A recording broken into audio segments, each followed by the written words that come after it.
یوسف علیہ السلام جیسا عظیم شان پیغمبر سبحان اللہ سبحان اللہ خوبصورت اتنا ہے سبحان اللہ ماشاءاللہ کہ حجت خدا ہے، حسین اتنا ہے کہ عورتیں انگلیاں کاٹتی ہیں درد کا احساس نہیں ہوتا، اور پھر صرف انگلیاں ہی نہیں کاٹتی بلکہ جب انگلیاں کٹ رہی ہیں لبوں پہ قرآن کی آیت بنی ہے یہ بات جو ان کے لب سے دہن سے نکلی وَقُلْنَا سبحان اللہ سبحان اللہ ساری بولی حاشا للہ اللہ کی قسم سبحان اللہ سبحان اللہ کیا کہتی ہیں حاشا للہ اللہ کی قسم ما ھذا بشر یہ تو بشر ہی نہیں ہے،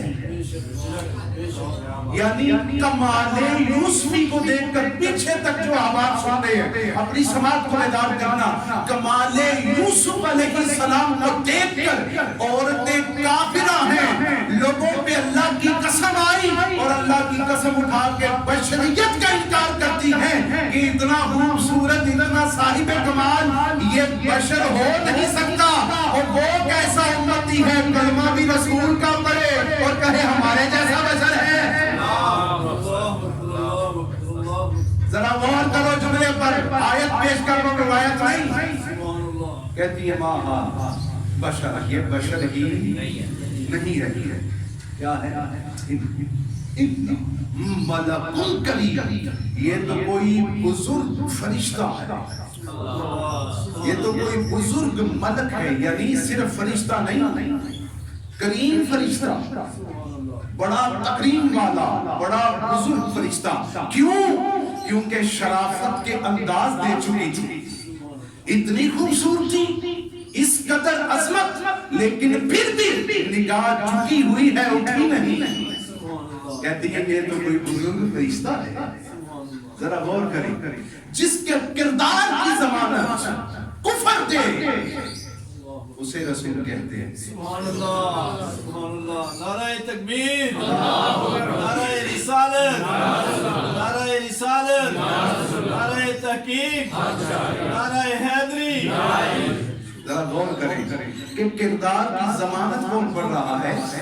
کفر کی زبان سے اللہ اقرار کروا رہا ہے، یہ اس کی عظمت ہے، اگر چاہے تو بزبان کفر بھی اللہ اپنے نبیوں کی عظمتوں کا بیان سنوا دیتا ہے۔ اسی لیے جب پہلی دعوت حضور نے پیش کی تو سب سے پہلے کافروں سے اقرار کروایا تھا، بتاؤ کون ہوں؟ سب نے بیک زبان کہا انت صادق، اے حبیب اللہ کے تو سچا ہے، والامین، اور صرف سچا نہیں امین بھی ہے، امانت دار بھی ہے۔ پہلے کردار منوایا پھر تبلیغ کی، پہلے کردار منوایا پھر تبلیغ کی۔ تو حضرت یوسف علیہ السلام یعنی زبان کفر بھی جس کی شرافت کا اقرار کر رہی ہے اور جس کی سیرت کو داد دے رہی ہے کافرہ عورتیں، لیکن جب دربار میں پہنچے، کہاں جی؟ دربار میں، جب دربار میں پہنچے سچائی آشکار، بی بی زلیخا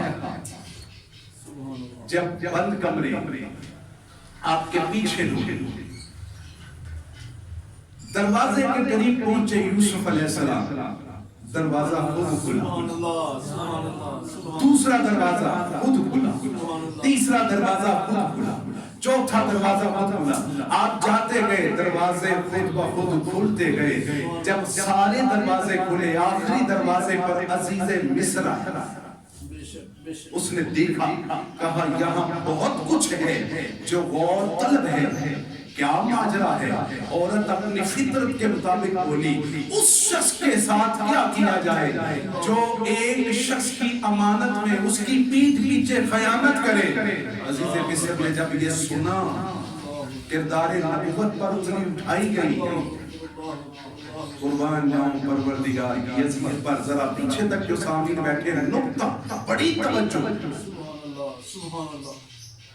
خالق کائنات نے ارشاد فرمایا وَالشَّاهِدَ شَاهِدٌ مِّنْ أَهْلِهَا، ہم نے اسی عورت کے اہل میں سے، خاندان میں سے ایک گواہ اٹھایا.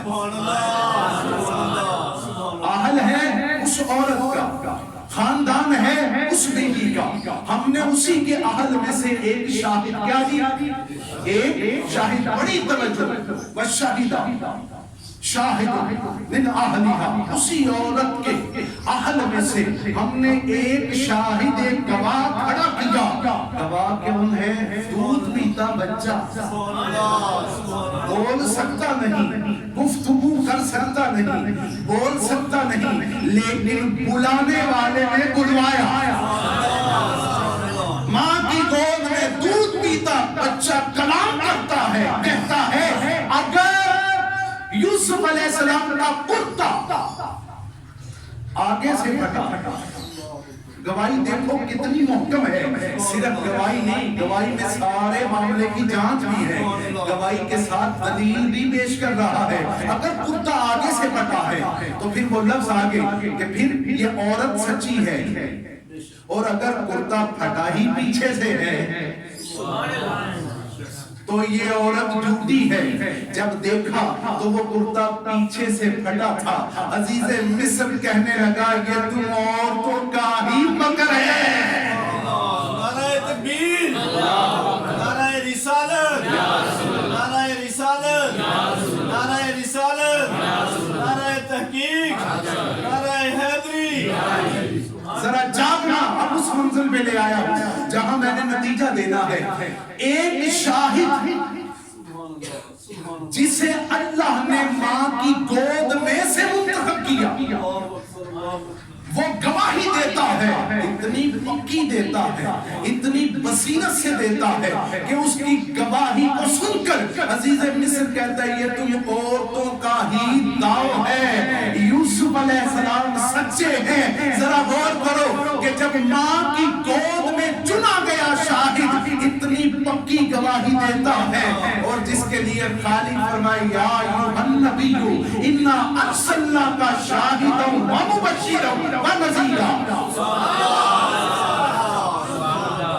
اور وہ بچہ یوسف علیہ السلام کا گواہ ہے. وہ اتنا باکمال ہے جسے ساری خدائی پہ اللہ نے گواہ بنایا. وہ کتنا باکمال ہوگا؟ ساری خدائی پہ جسے اللہ نے گواہ بنایا. اور دوسرا جملہ پھر سنتے جاؤ، ذرا جاگنا. جو یوسف علیہ السلام کی عصمت کی گواہی دے، ناممکن کو ممکن کرے، ناممکن کو ممکن کرے. اور جب چھوٹا بچہ ہو کے عصمت نبوت کی گواہی دے، ناممکن کو ممکن کرے اس کے اذن سے. اور جسے اللہ نے ساری خدائی پہ گواہ بنایا وہ کیا کیا کرتا ہوگا. غور کرنا. لفظ شاہد پہ رکا تھا میں، دلیل دے کے آگے بڑھ کے لگا ہوں. جب اس شاہد میں اتنا کمال ہے، اتنی بصیرت ہے، اتنی دانائی ہے، اتنی فراست ہے، تو غور کر جسے اس نے ساری خدائی پر گواہ بنایا ہے اسے اس نے کتنے کمالات عطا کیے ہوئے. ٹھیک ہے. اگلا جملہ جب عصمت یوسف علیہ السلام دیکھ کر مصر اور اہل مصر، مرد عورتیں سب کہنے لگے اور بیٹی زلیخا بھی بول پڑی. دربار لگا ہے، سب بیک زبان کہتے ہیں کہ ہم ہی نے چاہا کہ حضرت یوسف علیہ السلام مبتلا ہو جائیں، ہم نے چاہا، لیکن یوسف علیہ السلام سچے ہیں، ہم ہی جھوٹیاں ہیں. جب دربار میں اقرار کیا تو یوسف علیہ السلام بولے وما ابرئ نفسی، میں اپنے نفس کو بری نہیں کرتا. ذرا جاگنا. یہی میں نے سمجھانا ہے سارا نقطہ. وما ابرئ نفسی، میں اپنے نفس کو بری نہیں کرتا. کیوں؟ ان النفس لامارہ، یہ جو نفس امارہ ہے بسوئی، یہ تو برائی ہی پہ اکساتا ہے. کیا؟ بسوئی، یہ برائی ہی پہ اکساتا ہے. جوڑا کس شے سے؟ اپنی